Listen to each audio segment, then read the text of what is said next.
안녕하세요. 오늘도 사연 살롱을 찾아주셔서 감사합니다.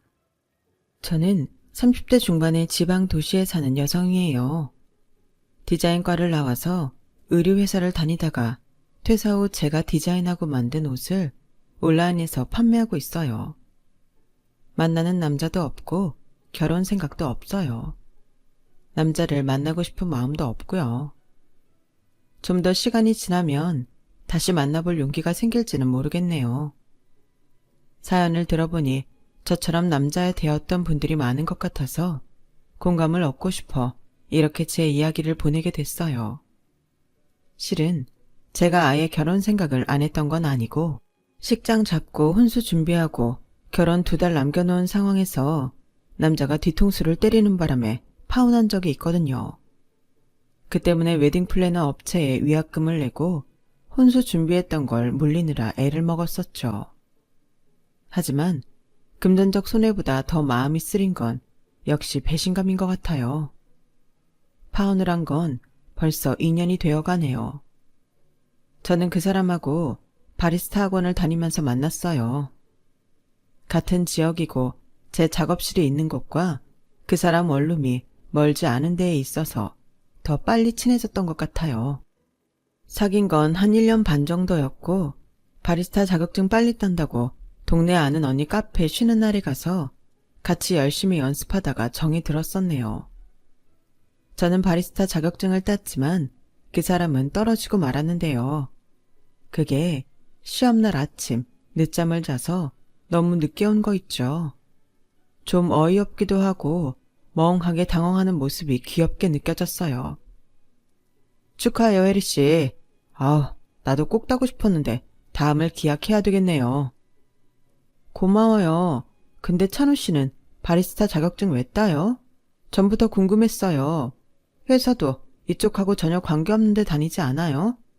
저야 심심풀이 겸 나중에 혹시라도 써먹을 때가 있을까 싶어서 따놓는 건데 혹시 카페 같은 거 열 생각 있어요? 맞아요. 실은 회사 관두고 창업하려고 하거든요. 물론 요즘 대형 프랜차이즈부터 동네 작은 커피집까지 엄청 많은 거 알고 있긴 한데 그래도 제가 직접 돈 버는 일 해보고 싶어서요. 회사가 저랑 잘 안 맞아서 전부터 많이 생각하던 일이었어요. 그런데 이렇게 시험도 못 볼 줄은 몰랐네요. 다음에는 꼭 잘 될 거예요. 제가 도와줄게요. 고마워요. 나중에 붙으면 꼭 한턱 쏠게요. 그렇게 저희는 더 가까워지고 제가 1급을 딸 때 그 사람은 2급을 땄어요. 저도 30이 넘었고 남친은 저보다 3살이 많으니 당연히 결혼을 생각할 나이라서 저희는 만나면서 종종 결혼 이야기를 꺼내곤 했어요. 하지만 저는 결혼 이야기는 그다지 관심이 없었어요. 사실 제가 20대 후반에 남자를 한 명 만났었는데 그 남자가 너무 노골적으로 우리 집 재산을 손대고 싶어 해서 손절한 적이 있었거든요. 저희 집은 사실 저와 여동생 그리고 몸이 많이 안 좋으신 아빠 이렇게 셋이에요. 엄마는 제가 대학 졸업 후 사고로 돌아가셨고요. 아빠는 중소기업을 운영하시다가 엄마가 돌아가신 후 굉장히 지쳐 보이시더니만 어느 날 갑자기 회사를 다른 사람에게 넘기고 갖고 있던 재산으로 건물 3개를 사서 세를 받기 시작하셨어요. 아빠가 이제는 어디 나가서 일하는 게 힘들구나. 세 받으면서 좀 편하게 살고 싶다. 니들 이모가 원래 부동산 큰 손이잖니. 이모 도움으로 괜찮은 건물들을 산 것 같아서 이모도 건물 사는데 내가 복채 겸 돈 보태줬는데 괜찮지? 아빠 돈 쓰는 건데 뭘 우리한테 그런 걸 물어봐. 근데 아빠 괜찮아? 어디 아픈 거 아니야? 그런 거면 병원에 가봐야지. 아니야, 괜찮아. 병이 있어서가 아니고 그냥 지쳐서 그래. 아무튼 이해해줘서 고맙다. 라고 말씀하셨지만 아빠는 몇 달 후부터 인지 기능이 조금씩 문제가 생기기 시작하셨어요. 아빠는 아빠의 뇌가 전과 다르다는 걸 알게 되셨고 그때 저와 제 동생 앞으로 건물을 한 채씩 넘겨주셨어요. 남은 한 채는 팔아서 아빠 요양원 비용하고 저희 증여세 내라고 주셨고요. 제가 그때 회사를 다니며 만나던 남자는 그런 사정을 알고 있었는데 언젠가부터 자꾸 이러더라고요. 야, 네 아버지가 주신 건물 말이야. 그거 리모델링해서 더 비싸게 팔아. 그 돈으로 주식 투자하면 훨씬 나을걸? 실은 내가 괜찮은 종목들을 꽤 알고 있거든. 그게 싫으면 재개발 지역에 투자하자. 돈은 굴려야 되는 거야. 나랑 같이 하자. 그래서 수익도 나누면 얼마나 좋냐? 저와 여동생한테는 아빠 일이 엄청 충격이라 건물을 받았다고 해서 좋지도 않았는데 아주 쥐가 어떻게 해먹으려고 눈에 불을 켠 걸 보니 너무 정이 떨어져서 한바탕 싸우고 헤어졌죠. 그리고 한 3년 정도 지난 시점이었어요. 저는 저에게 건물이 있다는 걸 아무한테도 말하지 않았어요. 제 동생도 그 남자가 어떻게든 돈 빼먹으려는 걸 보고 몸서리 쳐진다고 하더니 어디 가서도 돈 있는 척 안 하거든요. 같은 동네에 이모 건물하고 부동산이 있어서 저희가 이모 친척인 걸 아는 사람을 몇 명 보긴 했지만 우리 앞으로 건물이 한 채씩 있는 건 아무도 몰랐어요. 이모도 얘기하지 말라고 하셨고요. 아무리 좋아 보이는 사람도 돈 앞에서는 어떻게 바뀔지 정말 모르는 일이야. 웬만하면 말하지 말고 가만히 있어. 혜리 너 또 그러다가 네 돈만 노리는 그런 녀석 만나면 어떡하니? 너네 둘 다 나중에 결혼할 남자놈 생기면 꼭 나한테 먼저 보여라. 제 전남친의 만행은 이모한테도 큰 충격이었나 봐요. 그런 사정이 있기에 저는 결혼 이야기에 시큰둥했고 남자는 자기가 싫은 거냐고 발끈하기까지 했어요. 혜리 너 혹시 나한테 마음 없냐? 그냥 재미삼아 만나는 거냐고. 나만 진지한 건가? 맨날 혼자 마음 쓰게 되니 그것도 좀 짜증난다. 오빠가 싫은 게 아니라 결혼까지는 아직 생각 안 해봤어. 사실 지금 돈 한창 벌 때잖아. 결혼하면 그게 내 마음대로 되려나 싶기도 하고. 그런 건 차차 이야기하자. 그럼에도 남자는 자꾸 결혼 이야기를 했고 저도 비혼주의자는 아니었고 언젠가는 결혼을 할 거라고 막연히 생각하고 있어서였는지 점차 남자가 말하는 대로 결혼에 대해 긍정적인 입장으로 변해갔어요. 그렇게 어느 정도 결혼에 대해 마음을 굳혀갈 즈음 남자는 문득 저한테 이런 질문을 했어요. 혜리야, 너 지금 작업실 월세 얼마야? 뭐 이 동네 시세대로 내는 것 같아. 보증금 까먹고 그런 일은 없는 거지? 그런 적은 없는데 왜 그러는데? 아, 나도 이제 슬슬 창업 준비를 하려고 하는데 이게 자영업자들 재정이 어느 정도인지 알아야 될 것 같아서 좀 조사 중이었어. 마침 네가 자영업자이기도 하니까 물어봤지. 그럼 가게 때문에 빚은 없는 거네? 은행 대출은 많아? 내 경우에는 대출 갚을 거 조금 있긴 한데 그게 부담되는 수준은 아니야. 자기도 사업을 하려고 하니 여자 쪽 재정 상태가 어느 정도인지 궁금하기도 했을 거예요. 그런 거 정도는 물어볼 수 있는 거니 저는 솔직하게 대답했고 남자도 그냥 가볍게 듣고 넘기는 것 같았어요. 결혼 이야기가 오가도 저는 아직은 제 경제 상황을 모두 오픈하는 건 좀 성급하다는 생각이 들어서 제가 건물이 있고 동생하고 이모도 건물주라는 이야기는 쏙 빼고 하지 않았고요. 전 남친 일도 그렇고 아무리 친한 친구여도 제 재정 상황에 대해서는 함부로 오픈하지 않는 게 좋다는 걸 그간의 경험을 통해서 깨달았거든요. 남자도 저한테 자기 자산에 대한 건 시시콜콜 이야기한 적 없었고요. 그래서 저는 남자가 창업 준비를 하면서 자영업자에 대해 궁금한 점을 물어본다고 여겼어요. 또 제가 빚이 있으면 자기가 부담이 될 수 있으니 그걸 확인하는 것 같기도 했고요. 뭐 전부 제가 넘겨짚은 거긴 하지만요.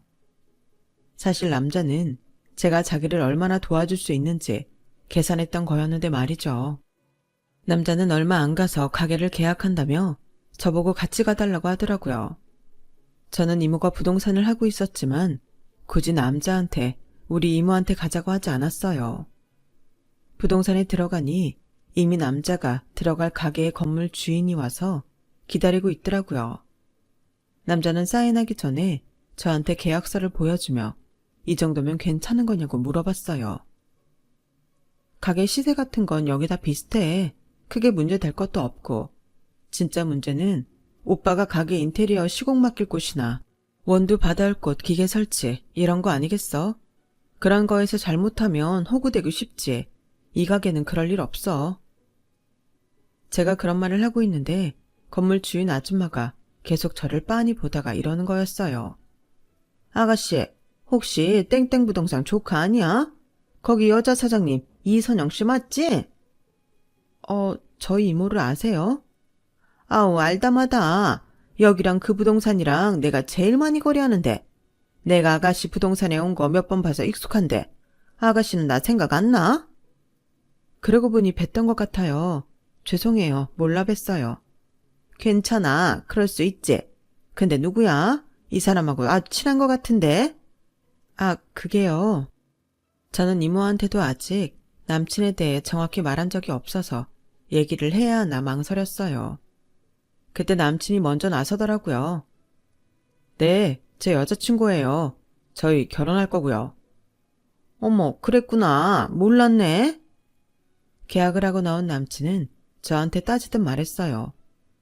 이모가 부동산 하는 거 왜 나한테 말 안 했어?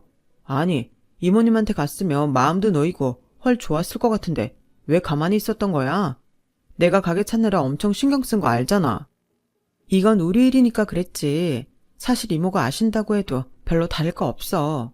여기나 이모 부동산이나 그렇게 멀지 않아서 나오는 가게들도 비슷할 거야. 그런가? 나는 또 조카 사위 될 사람이라고 하면 더 싸게 얻을 수 있을 줄 알았는데 그것도 아닌가 보네. 하며 입맛을 다시는데 그 모습이 그다지 보기 좋지는 않았어요. 이모도 자기 사업하는 거나 마찬가지인데 그런 게 쉽게 되겠어? 우리 이모한테도 얄짤 없어. 그럼 혜리 너는 내가 카페 여는데 좀 보태줄 수는 있어? 너 저번에 말하는 거 보니까 빚도 별로 없는 것 같고 너랑 직원 두 사람 이렇게 일하는 게 다잖아. 내가 그렇게 네 재정이 어떤지 물어보는데도 넌 대답만 하지 나한테 무슨 일이냐고 묻지도 않더라. 내가 처음 사업하는 거니까 당연히 도움 받고 싶어서 그러는 거 아니겠어? 좀 서운하더라고. 아, 그랬어? 미안해. 오빠가 일단 시작해보고 내가 도울 수 있는 게 있으면 도와줄게. 하여간 짠순이. 너 가끔 너무한다 싶을 정도로 돈 문제는 철저하고 짜더라. 저는 남친이 섭섭할 수도 있겠다 싶어서 미안하다고 했어요. 사실 결혼도 하기로 했고 나중에라도 사업을 하다가 힘이 들면 도와야겠다고 마음은 먹고 있었어요. 엄마도 살아계실 때 아빠가 자금으로 힘들 때에는 갖고 있던 폐물을 팔기도 했고 엄마 앞으로 된 시골 땅을 전부 처분해서 현금으로 만들어주기도 했었거든요. 부부라면 그 정도 의리는 있어야 된다고 저도 당연히 그렇게 생각하고 있었어요. 하지만 아직 결혼 이야기를 시작한 단계이고 아직은 제가 끼어들 일은 아닌 것 같아서 가만히 있었죠. 그날 밤 저는 이모한테 결혼할 사람이 있다는 말을 했어요. 이모, 나 이제 그 사람한테 내 재산이랑 이모랑 동생도 건물 있다고 말해도 되려나? 안 그래도 그 사람 카페 열면서 내 도움 은근히 바라는데 내가 그런 거 일절 반응 안 하니까 좀 서운한 것 같더라고. 예, 아서라. 사람 결혼식장 손붙들고 들어갈 때까지 아무도 모르는 거랬다. 결혼식 하고 났어도 모를 세상이야. 그래서 아예 혼인신고도 살아보고 하는 사람들도 있어. 그리고 아직 시작도 안 한 사업이잖아. 이제 막 결혼 얘기 꺼낸 지 예비 신부한테 도와줄 생각 없어 보인다고 서운해한다. 나는 좀 그렇구나. 지켜봐라. 너 전에 태웠던 거 잊은 건 아니지?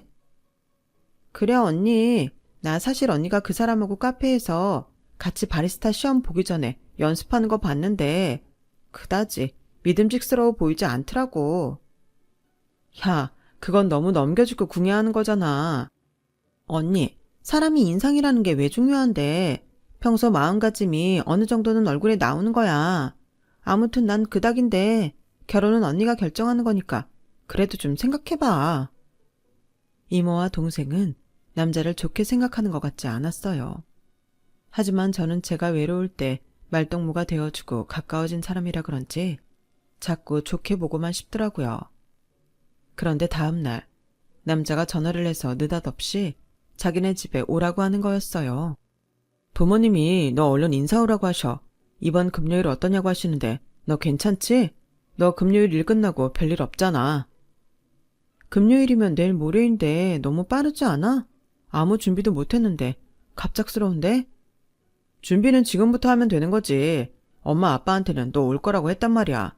어차피 우리 결혼하기로 했는데 시간 끌면 뭐 할 거야? 빨리 양쪽 어른들한테 인사하고 진행시키는 게 낫잖아. 그렇게 남친이 갑자기 불도저처럼 밀어붙이는 바람에 저는 얼떨결에 남자 집에 인사를 드리러 가게 됐어요. 아우 어서 와. 이렇게 만나게 돼서 반갑네. 남친 어머니가 현관 앞에 나와 웃으며 저를 맞아주셨고 남친 아버지도 잘 왔다며 제 인사를 받으셨어요. 제 집안 사정은 남친도 알고 있었고 그걸 부모님께 미리 다 말씀드렸는지 그 부분에 대해서는 별 말이 없었어요. 하지만 남친 어머니는 은근히 뼈 있는 말을 하시더라고요. 나이가 30좀 넘긴 했어도 그래도 우리 애랑 3살 차이면 나쁘지는 않은 것 같아. 여자 나이 치고 젊은 건 아니지만 말이야. 나는 네가 자영업 한다고 해서 막 억세고 그럴까봐 내심 걱정했는데 다행히 그래 보이지는 않는구나. 어디 나가서 소개할 때 그냥 의류회사 다닌다고 해도 되겠어. 하긴 전에는 회사를 다녔어서 그런가? 막내라는 사람치고는 좀 결이 다르긴 하네. 회사를 계속 다니지 왜 그만뒀어? 아무리 돈벌이가 좋다고 해도 자영업자하고 회사 다니는 거는 벌써 이미지가 다른데? 요즘은 전하고 달라서 그런 생각은 많이 달라진 것 같아요. 그래서 불편한 점은 없어요. 옷 만드는 게 막일도 아니고요. 오빠도 카페 하려고 회사 그만뒀잖아요. 제가 그렇게 말하자 순간 남친과 남친 어머니는 할 말이 없는 표정이 되더니 이내 남친 어머니가 다시 말했어요. 카페야 그래도 고상하잖아. 좀 수준 있어 보이지. 근데 옷은 아무리 잘해도 그냥 옷장사라 없어 보이는 건 사실이지. 아우, 내가 나이 먹어서 생각이 이렇다. 나는 그저 좀 아쉬워서 한마디 한 것뿐이야. 그 정도는 혜리도 잘 알지 엄마. 혜리 그런 거 마음에 드는 애 아니야. 그치 혜리야? 네 어머니. 어떤 뜻인지는 잘 알고 있어요. 요즘 아가씨답지 않게 싹싹하고 마음도 넓구만. 하며 남친 아버지도 한마디 거들었죠. 그러더니 갑자기 남친 어머니가 저희 이모 이야기를 꺼내더라고요. 이모님이 부동산을 하시면 주변 상권은 아주 잘하시겠네? 듣자 하니 우리 찬우 가게 얻은 건물 주인하고도 친한가 보던데 우리 찬우가 도움 받을 일이 꽤 많겠어? 라며 싱글벙글하는데 저는 뭐라고 대답해야 좋을지 몰라서 가만히 있었어요. 니들 결혼할 때도 괜찮은 집 가격 좀 잘해서 계약할 수 있겠고 아 이런 게 별거 아닌 것 같아도 서로한테 참 많이 도움이 된다니까. 네, 이모 저희 집 사는 거는 좋은데 알아봐 주실 거예요. 그래서 말인데 우리 찬우가 지금 창업하느라 돈 들어갈 때가 여간 많은 게 아니거든. 너도 자영업을 하니 알 거 아니냐. 우리 집 양반은 그저 회사 다니다가 평범하게 퇴직한 사람이라서 그런 세계를 전혀 모르고 나도 집에서만 곱게 살아서 장사라는 건 어떻게 해야 되는 건지 감도 안 오거든. 그러니 찬우 이리 뛰고 저리 뛰고 돈 계속 들어가고 하는 거 뒷받침하다 보니까 우리도 얼마 있는 게 없구나. 네가 어떻게 집 하는 건 돈을 좀 더 보태면 좋겠는데. 너도 지금 네가 좋아하는 찬우 오빠 얼마나 신경 쓸 거 많은지 잘 알잖아. 네가 많이 내는 게 손해 같아도 결국 살다 보면 한 집 식구 되는 거잖니. 그러니 이모한테도 잘 말씀드려서 괜찮은 집으로 잘 알아봐 달라고 말씀드리고. 사실 저는 처음부터 집은 제가 알아서 하려고 했어요. 남자 버는 것도 빤했고 퇴직금도 얼마일지 계산이 됐거든요. 아닌 게 아니라 가게 하나 차리면 항상 생각했던 것보다 돈이 더 들어가게 마련이더라고요. 그러니 자기들 형편이 직구할 돈 내주기 어려우니까 이리저리 돌려서 말하는구나 싶어 알겠다고 했어요. 제 대답에 남친과 남친 부모님은 얼굴에 화색이 다 돌더라고요. 그렇게 저는 남친 집을 잘 다녀왔고 남친은 자기도 바로 이모한테 인사드리고 싶다고 해서 바로 이모가 다음 주 쉬시는 날에 시간을 잡았어요. 남친은 이모한테 아주 정중하고 예절 바르게 행동했고 이모도 남친 섭섭하지 않게 대접을 잘해서 보냈죠. 뭐 열심히 살려는 의욕도 있어 보이고 나쁘지는 않구나. 하지만 동생은 계속 저한테 잘 알아보라고 했어요. 언니, 나 사실 예비 형부 완전히 못 믿겠어. 내가 궁금해서 가게 어딘 데 가봤거든? 가게 공사 중이라 다들 바쁜데 혼자 저만치 떨어져서 전화 통화를 하더라고. 내가 횡단보도 신호 기다리는 척하며 들어봤는데 여자랑 통화하는 것 같은데 완전 쎄하더라고. 예비 형부 혹시 양다리 이런 거 아니야? 잘 알아봐. 그러자 이모도 심각한 표정으로 저를 봤어요. 그런 기색은 없었는데. 그리고 여자랑 통화할 수도 있지. 친한 사람이면 더 그렇고. 결혼한다고 갑자기 다른 여자들하고 다 연락 끊고 사는 거 아니잖아. 내가 알아볼게. 근데 걱정은 안 해도 될 거야. 저는 크게 개의치 않았어요. 저도 일 때문에 남자랑 통화하고 대학 남자 동기나 모임 친구인 남자들하고 전화도 하고 문자도 주고받았으니까요. 동생은 제가 전 남친과 안 좋게 끝났기 때문에 더 예민해진 거라고 생각하고 넘어갔어요. 그리고 며칠 지나서 남친 어머니가 저를 만나러 왔더라고요. 이렇게 일하는구나. 작업실이라서 굉장히 삭막할 줄 알았는데 웬만한 사무실보다 더 잘해놨네?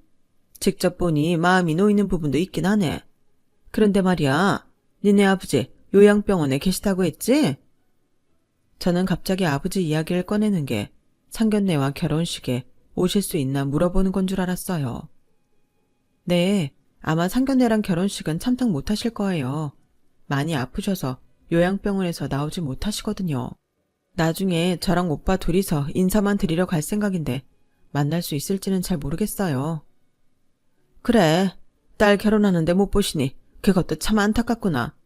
그런데 말이다, 그 병원비는 네가 전부 부담하고 있는 거니? 그게 경제적으로 힘들게 하지는 않고? 그건 아빠가 갖고 계신 걸로 많이 해결하셔서요. 언젠가는 제가 내야 될 날이 올지도 모르지만 크게 문제는 없을 거예요. 그렇구나. 나는 다른 뜻이 있는 건 아니고 찬우 막 사업 시작하는데 너무 여기저기 신경 쓰면 힘들잖아. 부모가 자식 일에 이 정도는 마음 쓰이는 게 당연하지 않니? 너도 내가 이런 말 한 걸 기분 나쁘게 생각하지 말았으면 좋겠다. 네, 이해해요, 어머니. 잘 알고 있어요. 내가 너 제일 마음에 드는 건 그 이해심인 것 같다.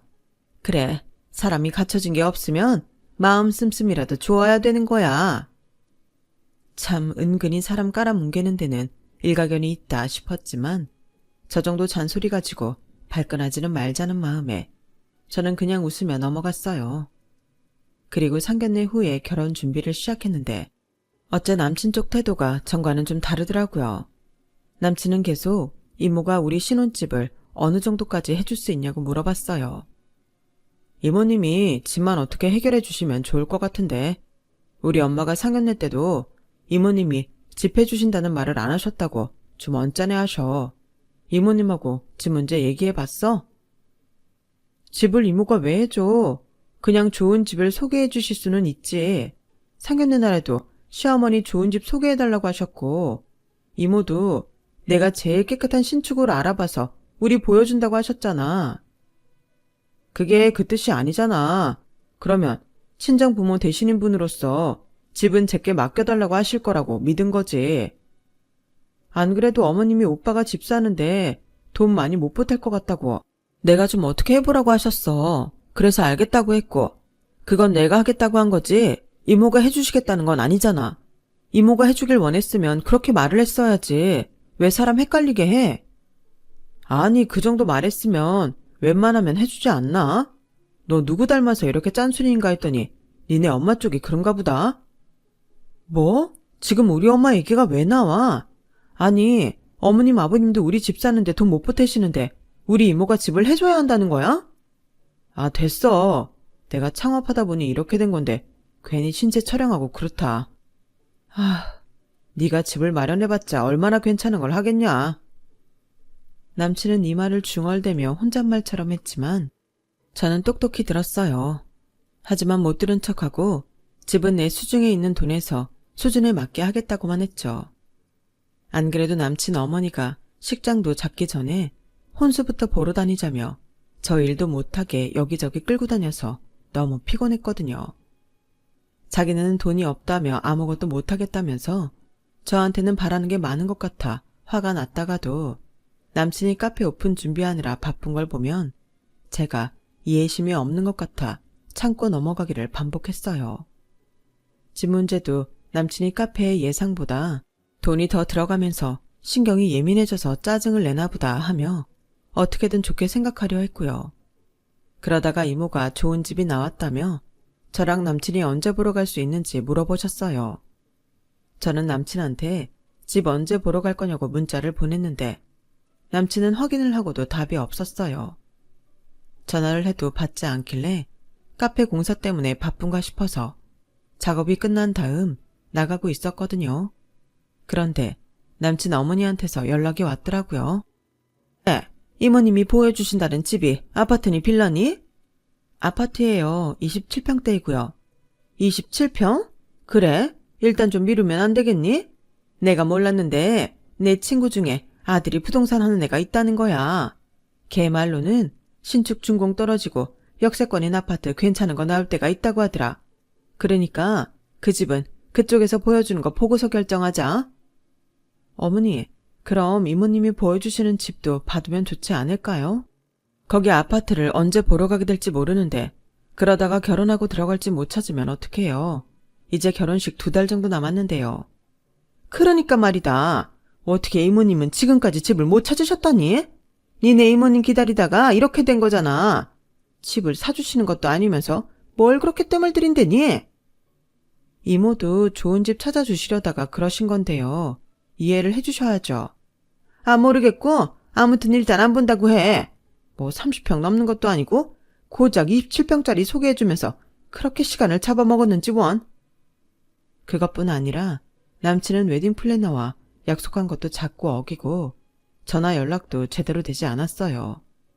그러면서 혼수 준비는 잘 되고 있냐고 물어볼 때만 문자를 했고요.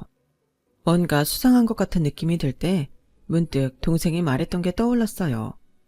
남친이 길에서 어떤 여자랑 전화를 하고 있는 것 같았다는 거였죠. 여자랑은 얼마든지 전화할 수 있는 거라 별스럽지 않게 생각하는데 그런 것까지 괜히 의심스럽더라고요. 그런 찰나에 남친이 기니 할 얘기가 있다며 갑자기 밤늦은 시간에 저를 불러내더라고요. 평소와는 다르게 분위기를 잡고 있는 모습이 꽤나 심각해 보였어요. 나 결혼 준비하면서 많이 생각했는데 너랑 생각보다 잘 안 맞는 것 같아. 이 결혼 없던 걸로 하자. 나는 그래도 네가 아버지는 저렇게 되시고 어머니도 없으니 자기가 꿀리는 거 알고 집 정도는 괜찮은 거 해올 줄 알았는데 일부러 못 알아듣는 척 하는 건지 좀 지겹더라. 연애할 때야 서로 편히 만나면 그만이지만 결혼은 아니잖아. 너 같은 애랑 붙어 살아서 언제 돈 모으고 언제 편하게 살겠냐? 까딱하다가는 내가 네 아빠까지 뒤치다꺼리 해야 될지도 모르는데 나 그런 인생 살고 싶어서 결혼하는 거 아니거든. 엄마도 그러셨어. 네가 살면서 돈 진짜 안 내놓을 것 같다고. 그리고 옷이나 만들어 팔아서 어느 세월에 돈 모으냐고. 엄마 말씀이 맞다 싶네. 사람이 현실적이 되어야 한다는 게 바로 이런 순간인 것 같아. 와, 진짜 황당하다. 그래서 그동안 내 문자 전화 다 씹고 잠수 타고 있었구나. 어쩌다가 카페 공사하는데 가봐도 코빼기도 볼 수 없었던 거 나 피한 거였어? 인간이 어떻게 마지막에 이렇게 치졸한 모습을 보여주냐? 솔직히 말해서 니네 이모가 부동산 사장이라고 할 때 조금은 기대했어. 그런 사람들이 알고 보면 진짜 현금 많은 부자들 많다고 하더라. 그런데 어떻게 조카 사위 본다는데 자기 죽은 언니 조카면 더 애틋한 거 아니야? 그런데 집 하나 해주겠다는 말을 안 하냐? 엄마도 그러더라. 얼마나 손이 작으면 겨우 27평짜리를 사주는 것도 아니고 보러 가라고 하냐고. 거기서 질렸어. 저는 또다시 남자한테 배신당한 기분이 들어 손까지 부들부들 떨렸지만 그래도 침착하게 앉아 있었어요. 남친도 남친 어머니도 제가 돈이 없는 줄 알고 이러는데 저한테는 쥐고 있는 카드가 있었으니까요. 그리고 끝까지 한번 밀어붙여 봤죠. 그래? 정말 이유가 그게 다야? 우리 이모가 집을 안 사줬어? 오빠, 그것만 가지고 이런 거 아니지? 우리 이모가 처음에 집 안 사준다고 할 때는 이러지 않았거든? 오빠 다른 여자 생긴 거지? 사실 내 동생 혜주가 오빠 길에서 통화하는데 여자 목소리 들렸대. 맞지? 다른 여자 있지? 제가 다 아는 것처럼 밀어붙이니 남친은 술술 풀더군요. 그래, 사실 몇 달 전부터 만나게 된 여자 있는데 걔는 고급 한정식 가게 운영해. 한 달 수입은 너는 비교도 안 돼. 1층 전체를 다 쓰는데도 자기가 가져오는 게 1,000원 된대. 그런 애가 나한테 결혼하자고 하는데 그럼 그걸 싫다고 해? 엄마도 너보다는 걔가 훨씬 고급스럽고 나으니까 당장 접으라고 하셨어. 그러니까 그냥 네가 물러서라. 아, 양다리를 걸치셨다? 와, 뭐 이런 뻔뻔한 인간이 다 있나? 그걸 뭘 잘했다고 이렇게 나불대고 있는지 모르겠네 정말. 너는 인간이 일말의 양심이라는 것도 없니? 그걸 결혼 약속까지 하고 상견례까지 한 사람한테 아무렇지도 않게 말해? 너 이런 인간이었어? 와, 얘 본색 드러내는 거 봐라. 이제 아주 막 나가네. 내가 너보다 3살이나 많은데 너 그리고 양심은 니네가 없지. 감히 제대로 된 재산도 없으면서 멀쩡한 집안 남자하고 결혼을 하려고 해? 집도 안 해주면서? 정말 엄마 말대로 막리라면 상스럽다더니 아닌 척 숨기고 있었네. 수연이는 이러지는 않아. 진짜 걔는 애가 됐더라.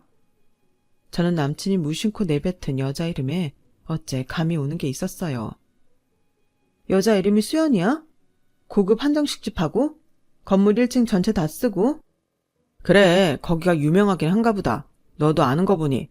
너 같은 애는 비싸다고 벌벌 떨려서 밥 한 끼 제대로 가서 사 먹지도 못하는 그런 데다. 왜? 넌 그러니까 몇 달 전부터 그 여자 만나고 그 여자가 너 좋다고 결혼하자고 했는데도 내가 아파트를 사주나 안 사주나 지켜보다가 안 해주니까 나랑은 파혼하고 걔랑 결혼하겠다는 거네. 아, 마음대로 생각해. 아무튼 내 뜻은 전했으니까.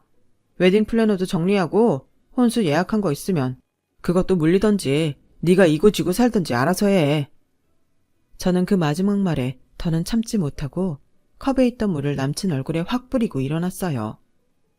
더한 것도 해주고 싶지만 일단 여기까지만 할게. 너 딱 기다려. 아주 뼈 마디마디 때려줄 테니까. 그렇게 말하며 카페를 나가는데 남친은 뒤에서 저한테 싸가지 없다, 인성이 더럽다며 소리를 지르더라고요. 집에 오는 내내 저는 눈물이 쏟아지는 걸 막을 수 없었어요. 그 인간하고 보낸 시간들이 너무 아까웠고 수치스러웠거든요. 밤새 잠을 못 자며 마음 정리를 한 저는 그래도 이게 다 제가 남한테 피해 안 주고 살려고 하니 결혼 전에 저 인간들 본성 알고 더 나쁜 일 안 당하게 하는 거구나. 그렇게 받아들이게 됐어요. 다음날 점심시간에 저는 그 한정식 식당에 찾아갔어요. 그리고 수연 씨가 자리에 있나 확인하고 남자한테 전화를 했어요. 여기 그 한정식 집이야. 내가 정말 손 돌려서 밥도 못 사 먹을 가격인지 보러 왔는데 너도 올래? 안 오면 수연 씨한테 내가 자기소개 좀 하게. 야, 너 미쳤어? 거기가 어디라고 가? 대체 거기는 어떻게 알고 간 거야? 들어가지 말고 기다려. 라고 소리를 고래고래 지르더니 10분도 안 돼서 온 게 진짜 바람처럼 달려온 것 같더라고요. 그 인간 카페에서 보통은 15분은 걸릴 거리였는데요. 저는 남친이 달려오는 걸 보며 식당 안으로 들어가서 수연 씨를 찾았어요. 남친은 아주 불이 나게 들어와서 제 팔을 붙잡더라고요. 야, 제발 조용히 나가자. 어? 부탁이다. 내가 잠시 미쳤었지. 이런 얘기하는 게 아니었는데. 그러자 카운터에 있던 수연 씨가 우리를 알아보고 다가왔어요. 그리고 수연 씨가 한 말에 남친은 완전 하얗게 질렸고요. 어머, 우리 젊은 건물주 혜리 씨, 오늘 밥 먹으려고 왔어? 찬우 씨, 혜리랑 아는 사이예요? 어떻게 둘이 같이 있어? 수연 씨 인간하고 결혼하기로 했다길래 내가 이 인간 정체 알려주려고 왔어. 여기 이 사람 나랑 결혼하기로 하고 상견례하고 웨딩 플래너까지 잡고 혼수 장만하고 집도 보러 갈 뻔했거든.